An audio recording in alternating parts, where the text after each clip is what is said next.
pembentukan image dalam periskop berprisma. Okey, ya, menerangkan pembentukan image dalam periskop berprisma. Jadi apakah itu periskop? Cuba lihat periskop. Apa benda ini? Ini untuk mengintip spy. Tengok, ini di rumah buat benda ini, tengok. Kamu boleh tengok kawan kamu.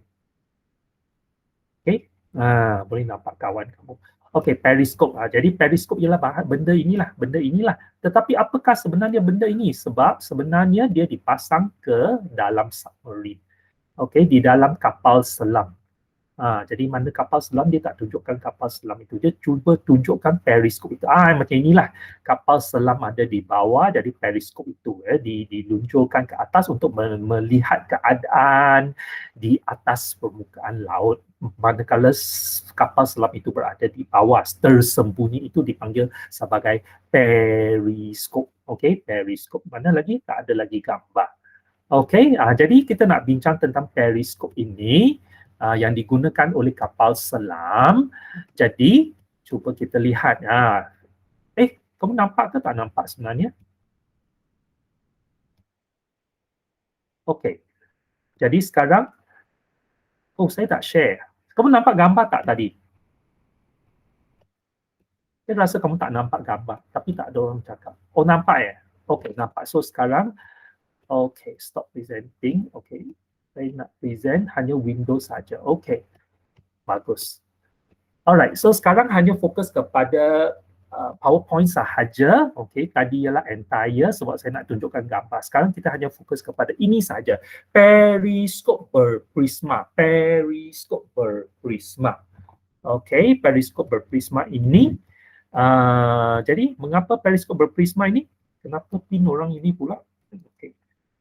Jadi, menerangkan pembentukan image dalam periskop berprisma. Menerangkan bagaimana image terbentuk. Tapi, okey, cuba kita lihat. Jadi, ini adalah idea yang paling asas. Kalau kita cakap pasal periskop, pelajar-pelajar, perkara yang pertama ingat mesti terlintas dalam fikiran pelajar mestilah cermin. Ya, mestilah cermin. Tetapi kenapa tak mahu guna cermin? Tetapi kali ini, kenapa di dalam tajuk ini, objektif pembelajaran yang cikgu tulis di sini, periskop berprisma. Kenapa tak mahu tulis periskop cermin? Jadi, ada sebabnya. Cuba kita lihat cermin. Cermin sebenarnya ialah satu kepingan macam ini. Tak kira lah, biasanya kaca lah. Biasanya kaca. Okey, dan di permukaan pemantul ada di belakang. Ya, bahagian permukaan pemantul ada di belakang. Jadi, apakah masalah dengan cermin ini dan kenapa kita mengganti dengan prisma pula? Jadi, cuba kita lihat periskop berprisma macam ini. Cahaya masuk, pantul dan keluar macam ni. Jadi memang secara logik, tak ada anak panah. Cuba cikgu lukiskan satu anak panah dulu. Okey. Okay. Jadi kita jangkakan sinar cahaya akan datang macam inilah. Sinar cahaya macam ini, ya. Sinar cahaya akan sampai ke situ, terkena pada cermin.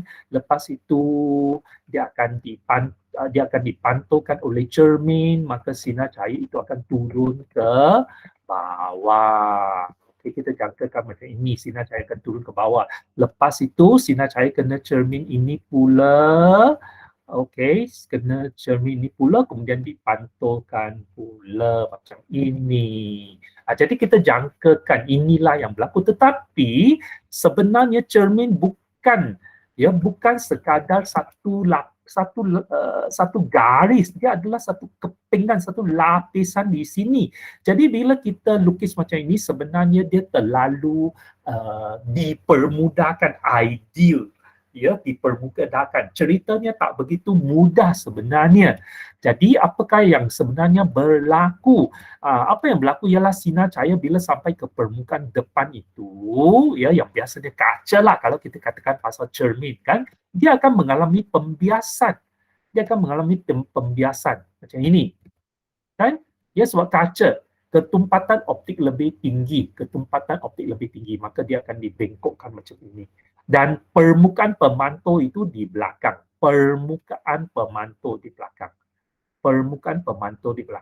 Jadi kalau permukaan pemantau di belakang, maka dia mestilah dipantulkan macam ini. Dipantulkan macam ini. Tetapi kita tahu bahawa jadi bila sampai sini kita sambung cerita.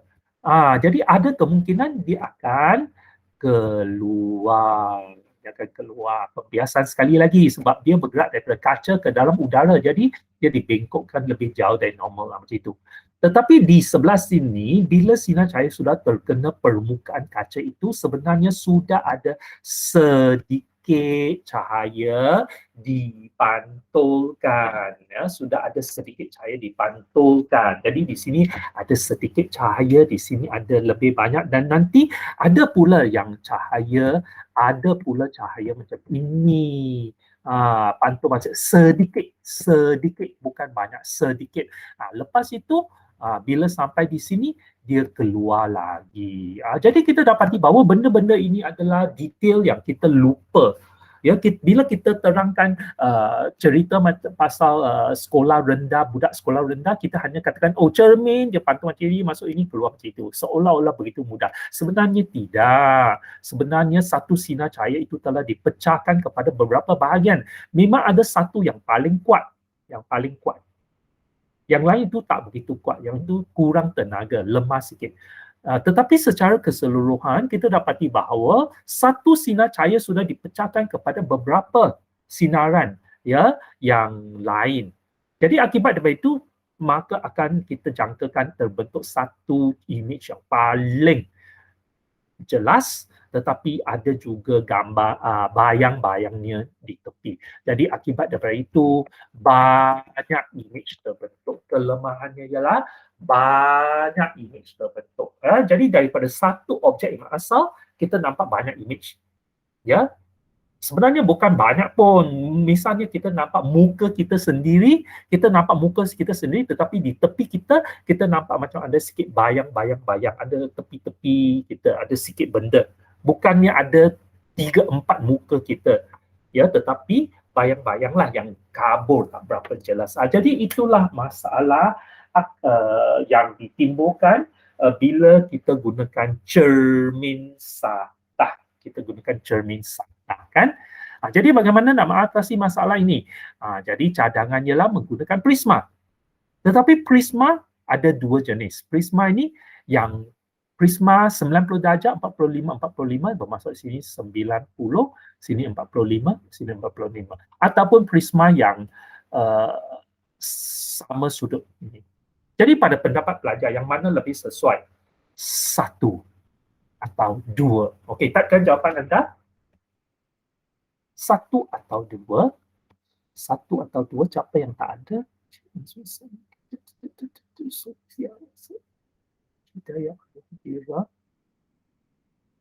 Okey, ada jawapan. Okey, Sofia Wijiban, Lina Hidayah, Yong Hao, Kak Chi Yuan, Tanya Elvira, Shen Kai Si. Okey, bagus. Semua jawab betul. Okey, memang betul. Jawapan kita ialah pilihan prisma yang pertama ini adalah yang patut kita gunakan, ya. Pilihan prisma yang patut kita gunakan ialah yang ini. Prisma bersudut tegak, ya. Jadi sudut di sini 45, 45, di sini 90 darjah. Ya. Jadi soalan yang kedua pula, bagaimana nak susut? Inilah yang selalu keluar dalam SPM, bagaimana nak susut. Apa yang cikgu lukis di sini sebenarnya? Cikgu lukis satu segi 4, kemudian dibelah kepada 2 segi 4. Samalah, dibelah 2, maka ada 2 kepingan lah. Okey, jadi pada pandangan kamu ada macam mana nak susun? Okey, cikgu beri panduan, ya. Adakah nak susun sekejap. Okey, ini satu Okey, cikgu buat satu duplicate dulu. Duplicate sini. Duplicate. Ayuh, apa benda ni? Susah sangat ni. Okey, jadi macam mana nak susun? Macam mana nak susun? Nak susun macam ini ke? Kaedah 1. Okey. Cikgu lukis sekali lagi. Oh, sekejap. Cikgu tunjukkan satu lagi. Ini susunan 1. Ini susunan 1. Ataupun nak buat susunan 2. Iaitu ini di atas, ini di bawah. Cara mana adalah susunan yang betul? Susunan 1 atau susunan 2? Okey, cikgu letak bersama-sama dulu supaya kamu nampak lebih jelas. Okey, ada 2 susunan. Susunan yang mana lebih sesuai? Susunan 1 atau susunan 2 lebih sesuai? Barulah macam ini nampak. Okey, susunan yang mana 1? Susunan 1 betul ke susunan 2 betul? Kenapa macam sama aja? Oh, salah ini. Ini, ini. Macam ini. Sorry, tadi salah. Susunan 1 atau susunan 2? Betul. Beri pandangan. Pingsan kata 1, Wen Chuen kata 1. Wen Chuen, Yong Hao, Nu, Ayah, Hadira, Lei Kuan, Yu Ting, Sofia, Nabila, Kai Sin, Hidayah, Korunisa, Pei Ting jawapan lain. Ching En, Zhi Hong pun jawapan lain. Adlina pun jawapan lain. Zhi Jing, Ning Jun semua jawapan lain. Oh, so jawapan 1 atau jawapan 2. Bagus, macam ni baru bagus. Ya, masing-masing ada pandangan berbeza. Baru kita tengok, kita fikir dengan lebih kritis. Sebenarnya 1 atau 2. Jadi sebenarnya kalau kita lihat di sini, jawapan sepatutnya ialah nombor 2. Ialah jawapan yang betul. Jadi macam mana cikgu ajar ya? Bukan macam mana cikgu ajar. Macam mana cikgu ajar belajar ingat susunan itu. Okey, cikgu ingat macam ini. Okey, cikgu ajar kamu macam mana ingat ya. Okey, sekejap, sabar. Okey. Cikgu ada apa tu secret recipe untuk mengajar budak ini. Okey. Kalau kita ada susunan macam ini, sekejap. Okey, kalau kita ada susunan macam ini. Kita ada susunan macam ini. Susunan macam ini. Kita tahu bahawa kita mesti ada permukaan, pantulan macam ini. Dan permukaan pantulan macam ini. Barulah sinar cahaya boleh masuk, pantul dan keluar macam ini. Ini adalah apa yang kita mahu. Okey, cikgu ulang sekali lagi. Kalau ini ialah periskopnya, kita jangkakan, kita harap pemantulnya macam ini. Supaya sinar cahayanya boleh dipantulkan. Okey, supaya sinar cahaya boleh dipantulkan macam ini. Daripada objek itu masuk ke dalam mata. Betul? Dan di sebaliknya, kalau periskop macam ini, bermaksud kita harap pemantul kita ialah bentuk ini. Bukan macam ini, tetapi ini. Kita harapkan pemantul macam ini dan ini. Supaya sinar cahaya boleh bergerak macam mana? Supaya sinar cahaya sekejap ya. Group Jadi supaya sinar cahaya boleh bukan macam ini, tetapi macam ini. Dia akan masuk kena pada cermin, kemudian dipantulkan, masuk di sini, kena cermin pantul ke bawah, kemudian masuk. Betul tak? Itulah yang kita mau. Jadi peringkat pertama kamu kena tengok periskopnya bentuk apa, pemantulnya macam mana. Okey, pemantulnya macam mana. Okey, jadi itu peringkat pertama. Kalau periskop macam ini, saya mau pemantul macam ini supaya sinar cahaya boleh pantul macam ini. Kalau periskop macam ini, bermaksud saya mau pemantul macam ini dan sinar cahaya macam ini. Kemudian, susunan prisma. Soalan kita ialah susunan prisma. Kalau susunan prisma pula, kita lukis satu segi empat, sama. Segi empat sama. Dan jika kita mau pemantul macam ini, maka kita potong di sini. Sebab kita mau dia bentuk garis macam ini. Dan kepingan yang di bawah ini mesti pergi ke atas.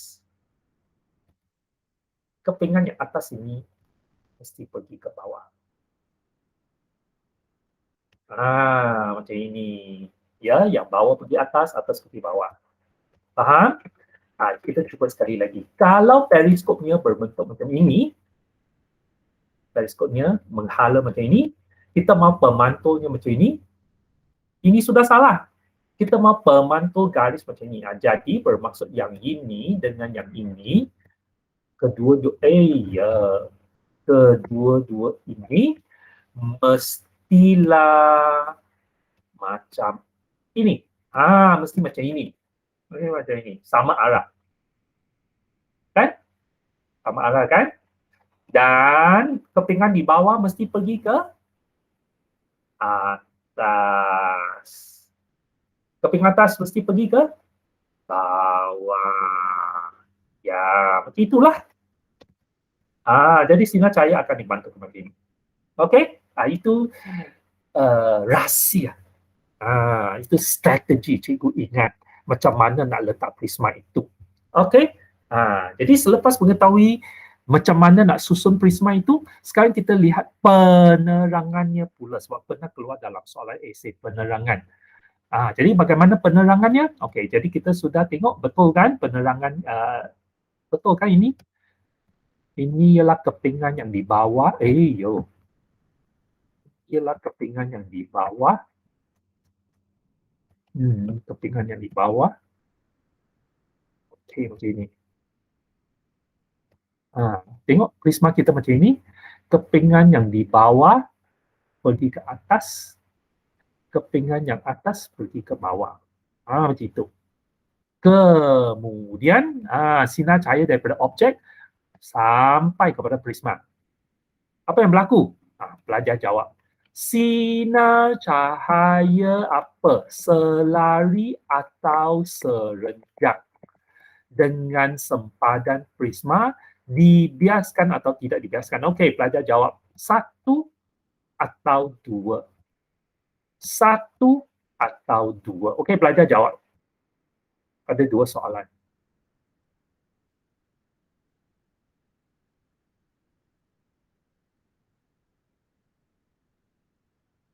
Dua. Lei Kuan, jawapan Lei Kuan 2. Ada? Tak ada. Sudah stop. 2-1 Ciyang. Dah tak ada jawapan.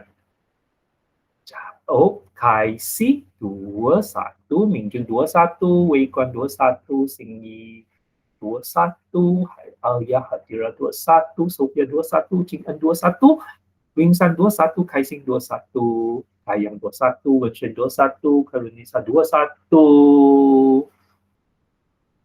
Tak ada lagi. Okey. Daniel? Macam mana Daniel? Adlina 2-2. Okey. Jumi tak ada.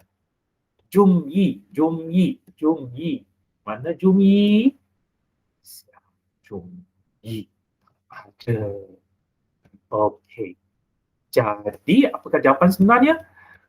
Jadi memang sinar cahaya yang selari serenjang. Ini serenjang betul, semua orang betul serenjang. Kalau serenjang, maka dia akan masuk terus, dia tidak akan dibengkokkan. Ini ialah topik sinar cahaya. Jadi kalau gelombang cahaya kita katakan dia dibiaskan, dia mengalami pembiasan. Tetapi kalau sinar cahaya dia cerita lain, dia gunakan teori yang lain. Jadi dia tidak dibiaskan. Jadi satu ialah dua ialah jawapannya. Okey, jadi itulah sebabnya sangat penting kamu tengok istilah ini. Sinar cahaya ke atau gelombang cahaya? Kalau dari segi gelombang cahaya memang dia akan dibiaskan. Walaupun arah nampak sama, panjang gelombang lebih pendek. Tetapi kalau sinar cahaya, kita tak cakap pasal panjang gelombang. Sinar cahaya adalah sinar cahaya. Ya, bukan gelombang. Ini teori yang lain pula. Okey, jadi dia masuk lurus, dia tidak dibengkokkan. Okey, jadi bila sampai permukaan ini, apa yang terjadi pula? Apa yang terjadi pula? Itu soalan yang seterusnya. Terlebih dahulu, kita perlu tahu maklumat ini. Sudut genting. Sudut genting ialah 42 darjah. Sebab ini adalah prisma. Prisma katakan dibuat daripada kaca. Kaca mempunyai ciri ini. Kaca mempunyai ciri ini. Sudut genting 42 darjah. Okey. Tetapi sekarang bila sampai ke sini, apakah sudut tujunya pula? Berapakah sudut tujunya pula? Jadi sudah sampai masa kita nak buat matematik. Cuba buat matematik. Kalau di sini 45 darjah, sebab prisma ini kita dah pilih daripada awal-awal. Prisma ini ialah prisma macam ini. 90, 45, 45. Jadi kalau kita sudah pilih prisma ini, maka bermaksud sekarang sini ialah 45, sini ialah 45, sini ialah 90. Dan oleh sebab sinar cahaya ini serenjang dengan permukaan ini, di sini 90, di sini 90. Jadi di sini baki berapa? Sini baki ialah berapa? 90, 45, sini pakai 45, betul. Zicing Guan Li Lina, Qing En Wei Guan, Ya Xingyi, Wing San, Yong Hao, Na Arya Nabila, Nur Hidayah Chiang, Ye Wen Shen, Min Jun, Ya Dila Zhong, Min Yi, Ya 45. Kalau di sini 45, jadi apakah nilai sudut 7 ini pula? Sudut 7 ini berapa darjah? I sama dengan berapa darjah? I sama dengan berapa darjah? I sama dengan berapa darjah? Di sini. Sebab kita dah lukis garis normal di sini. Normal. Peting sudah beri jawapan. Oleh sebab di sini normal bermaksud jumlah di sini 90 darjah. Ya, normal bermaksud ini 90 darjah. Kalau ini 90 darjah dan di sini 45, maka baki di sini mestilah 45 darjah. Ya, di sini mesti 45 darjah. Kan? Apa pula? Macam ini 45 darjah. Jadi kalau balik kepada slide tadi, sudut 7 ialah 45 darjah, sudut genting ialah 42 darjah. Jadi secara bandingan, sudut 7 45, ini ialah 45 dengan 45 dengan 42 ini, 45 dengan 42. Jadi 45 dan 42 secara bandingan mestilah 45 melebihi 42, betul tak? 45 melebihi 42. Jadi kalau 45 melebihi 2 bermaksud I melebihi C. Itulah maksudnya 45 melebihi 42 itu bermaksud I melebihi C, kan? Okey, kalau macam itu, apakah yang kita jangkakan akan berlaku? Okey, cikgu beri 3 pilihan. Apa yang akan berlaku di sini? Apa yang akan berlaku di sini? Okey, cikgu tekan pilihan jawapannya. Pilihan jawapannya apa yang akan berlaku? Cikgu tekan pilihannya yang pertama. Pantulan, pembiasan. Yang kedua, pantulan. Yang ketiga, pantulan dalam penuh. Yang mana akan berlaku di sini?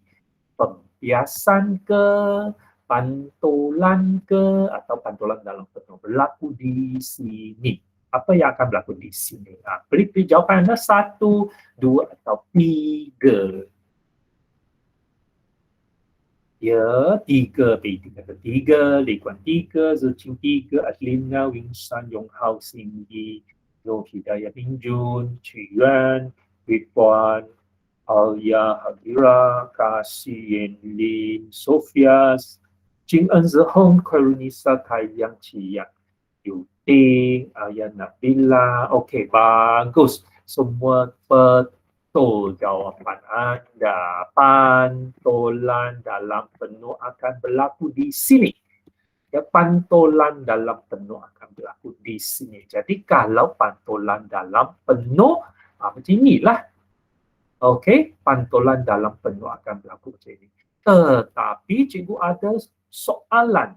Kalau pantulan dalam penuh berlaku macam ini, bermaksud sinar cahaya sekarang macam ini.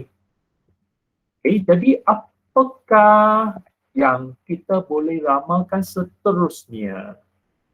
Berapakah sudut di tepi sini? Ini ialah I sama dengan 45. Ini ialah R, sudut pantulan. Kan?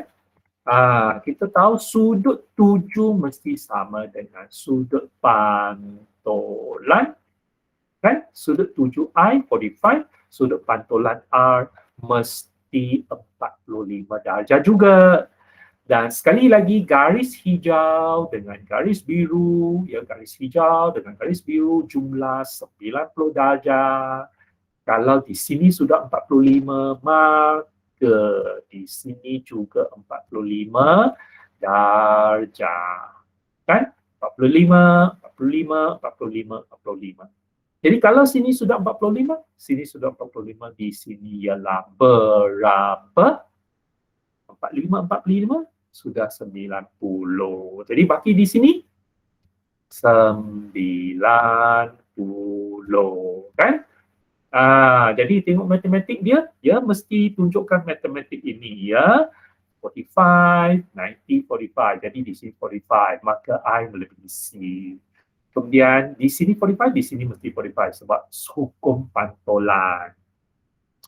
Maka di sini 45, 45, sini 90. Maka kita teruskan dengan penerangan kita.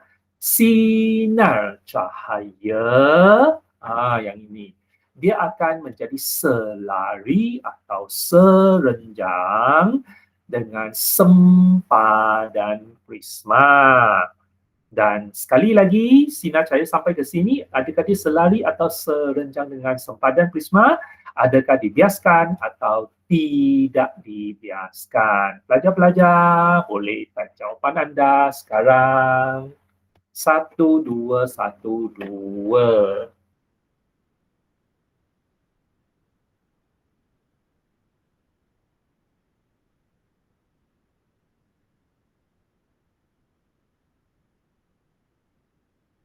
Beijing, Li Kuan, Adelina, Qiyang, Yong Hao, Cindy, Khairunisa, Nur Hidayah, Sophia, Yen Lin, Hai Xin Chi Yuan, Alia, Kaiyang, ada Wing San, Kaiyang, Yu Ting, Wen Shen, Kasih, Zihong, Min Jun. Okey, semua jawapan betul.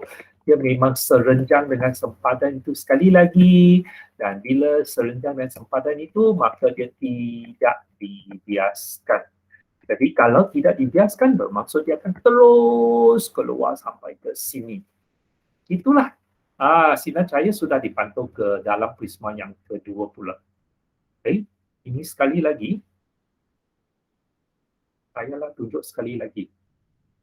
Okey. Sebenarnya dia menunjukkan idea matematik yang sama lah. Idea matematik yang sama. Jadi bila dia sampai sini, dia akan terus masuk.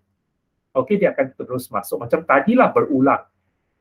Jadi sekali lagi bila dia terus masuk, mana dia? Dia terus masuk, penerangannya sama macam tadi. Dia terus masuk dan kita buat kiraan matematik itu sekali lagi. Okey, 90, 45, 45 di sini sekali lagi dia akan mematuhi I lebih daripada C. I lebih daripada C. Sudut 7 melebihi sudut penting. Dan seterusnya kita jangkakan pantulan dalam penuh akan berlaku. Jadi permukaan ini ceritanya sama dengan permukaan ini. Manakala permukaan ini ceritanya sama dengan permukaan itu. Jadi tak perlulah ulang semua tu. Okey, tak perlu ulang semua tu. Jadi sinar cahaya memasuki prisma yang satu lagi dan seterusnya pantulan dalam penuh akan berlaku sekali lagi. Macam ini. Ya. Okey. Baik, jadi seterusnya satu soalan kita ialah image itu adalah songsang ataupun tegak. Apa pandangan pelajar-pelajar? Adakah image itu songsang ataupun tegak? Satu atau dua?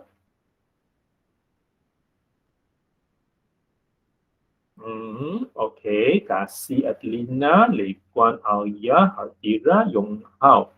Hidayah, Sinyi, Kaiyang, Qiyang, Wei Guan, Qing En, Ze Hong Wing San, Sophia, Yan Ling, Arunisa, Yan Nabila, Mu Qiyuan, Pei Ting, Yu Ting, Ming Jun, Lun. Okey, bagus.